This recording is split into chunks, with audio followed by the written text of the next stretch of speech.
नमस्कार, मैं हूं आशीष त्रिपाठी आपके साथ। जोरदार भूकंप आया रूस में और इतना भयंकर यह भूकंप था कि पूरी धरती कांप उठी।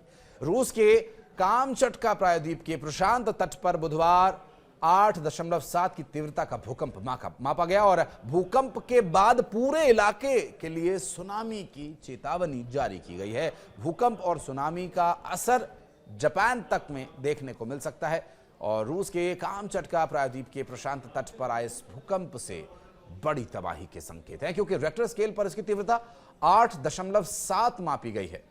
अगर प्रथम दृष्टया देखा जाए तो अभी तक किसी नुकसान की तो खबर नहीं है। यूएसजीएस के मुताबिक रूस के सुदूर पूर्वी तट और जापान के कई इलाकों के लिए भी सुनामी अलर्ट जारी किया। नेशनल वेदर सर्विस यानी राष्ट्रीय मौसम सेवा के सुनामी चेतावनी केंद्र ने रूस के पूरे हवाई राज्य के लिए सुनामी चेतावनी जारी की।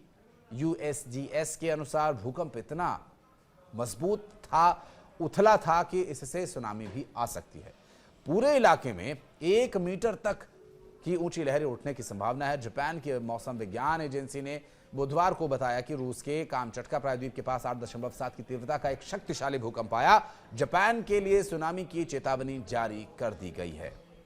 एजेंसीज के मुताबिक भूकंप स्थानीय समय अनुसार बुधवार सुबह 8:25 पर, भारतीय समय अनुसार मंगलवार करीब 11:25 पर रात के समय आया और इसकी प्राथमिक अगर जानकारी की बात करें तो तीव्रता जो थी शुरुआत में वो 8.7 थी। एजेंसी ने जापान के प्रशांत तट पर 1 मीटर तक की सुनामी की चेतावनी जारी की।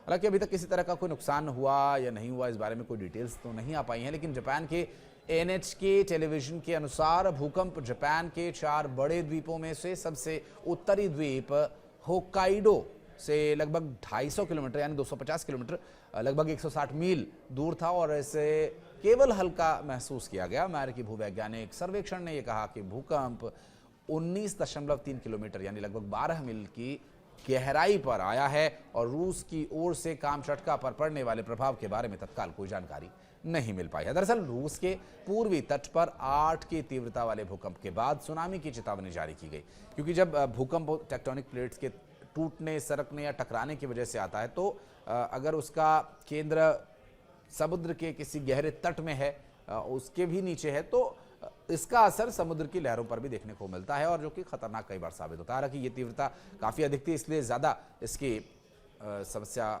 बन सकती है, इसलिए भी इस पर जानकारी देना जरूरी है। संयुक्त राज्य भूवैज्ञानिक सर्वेक्षण ने मंगलवार को बताया कि भूकंप रूस के कामचात्की से 136 किलोमीटर दूर ईस्ट में आया और जापान के मौसम विभाग की तरफ से इसके संबंध में जो जानकारी दी गई उसकी यदि बात करें तो वहाँ पर चूँकि पहले से ही ये भूकंप का प्रभावित क्षेत्र है और ऐसे में जापान में अच्छी खासी तीव्रता के भूकंप आते रहते हैं, वहाँ पर जो घर बनाए जाते हैं या जो वहाँ की व्यवस्था है वो इस तरह से बनाई जाती है कि ठीक ठाक तीव्रता वाले भूकंप को भी वो झेल सके। जापान के मौसम विज्ञान एजेंसी ने देश के लिए सुनामी संबंधी चेतावनी जरूर जारी की, जिसमें 1 मीटर तक ऊंची लहरें उठने की चेतावनी दी गई है। प्रशांत सुनामी चेतावनी केंद्र ने हवाई राज्य के लिए तत्काल सुनामी चेतावनी जारी की है। हवाई काउंटी सिविल डिफेंस एजेंसी ने सोशल मीडिया पोस्ट में कहा कि भूकंप इतना शक्तिशाली हो सकता है कि हवाई में विनाशकारी लहरें उठ सकती हैं। अमेरिकी भूवैज्ञान सर्वेक्षण के अनुसार भूकंप उथला था और केवल 19 किलोमीटर गहराई में था। सतह के कंपन और सुनामी के आने का खतरा ऐसे में बढ़ जाता है।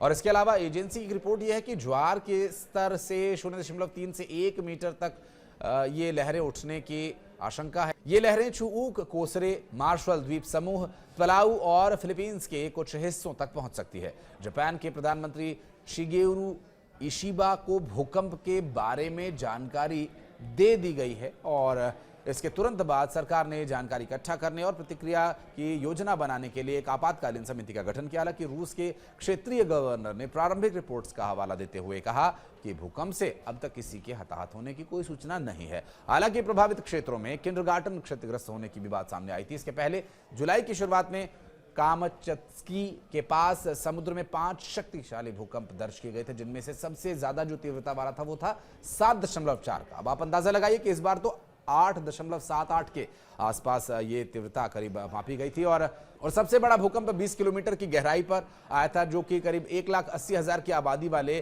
पेट्रोपाव्लोव्स्क कामचत्स्की शहर से 144 किलोमीटर पूर्व में आया था। 4 नवंबर 1952 को कामचत्स्की में 9 तीव्रता के भूकंप का नुकसान हुआ था। हालांकि हवाई में 9.1 मीटर ऊंची लहरें उठने के बावजूद सब सुरक्षित थे, ये एक अच्छी बात है। तो तैयारियां तो रहती हैं, क्योंकि तटीय क्षेत्र हैं तो काफ़ी हद तक तैयारियां रखनी पड़ती हैं और इन तैयारियों से काफ़ी मदद मिलती है लोगों की जान बचाने में, क्योंकि लोग तैयार हैं तो ये जो स्थिति है उससे वो निपटने के लिए प्रशासनिक स्तर पर भी प्रयास करते हैं और ख़ुद भी लोग अपने अपने स्तर पर तैयारी करके रखते हैं। जापान हो गया, कनाडा हो गया, अमेरिका हो गया, हवाई वाला जो इलाका है, रूस का जो तटीय इलाका है, ये सभी वो इलाके हैं जो अक्सर इस तरह की स्थिति से, और खास करके जापान तो बहुत ज़्यादा सतर्क रहता है इस तरह की परिस्थिति से निपटने के लिए। बहुत नुकसान उसने ऐसे मामलों में झेला है। बहरहाल ये थी मौसम की वो स्थिति जिससे आप समझ सकते हैं कि रशिया में जो भूकंप आया और जापान पे क्या इसका असर हो सकता है। लेकिन हाँ, अभी एक महत्वपूर्ण बात यह है कि टेक्टोनिक प्लेट्स कहीं भी सरकती हैं, भारत में भी आते रहते हैं भूकंप, और भारत जो कि घनी आबादी वाला राज्य है तो हमें भी तैयार रहना होगा भूकंप से किसी भी परिस्थिति से निपटने के लिए। तो एक छोटा सा एक कॉन्टेस्ट करते हैं कि आप हमें ये बताइए कमेंट सेक्शन में आकर के कि यदि भगवान न करे कोई ऐसी परिस्थिति बनती है और आपको बचना है, खुद को भी बचाना है और दूसरों की भी मदद करनी है, तो क्या क्या आप कर सकते हैं भूकंप आने की स्थिति में। पहली वो 5 बातों का क्या हमें ध्यान रखना होता है, आप अपने कमेंट सेक्शन में बताइएगा हमें, और फिर हम आपको नाम मेंशन करेंगे अगली वीडियो में। और बहुत धन्यवाद यहाँ तक वीडियो देखने के लिए।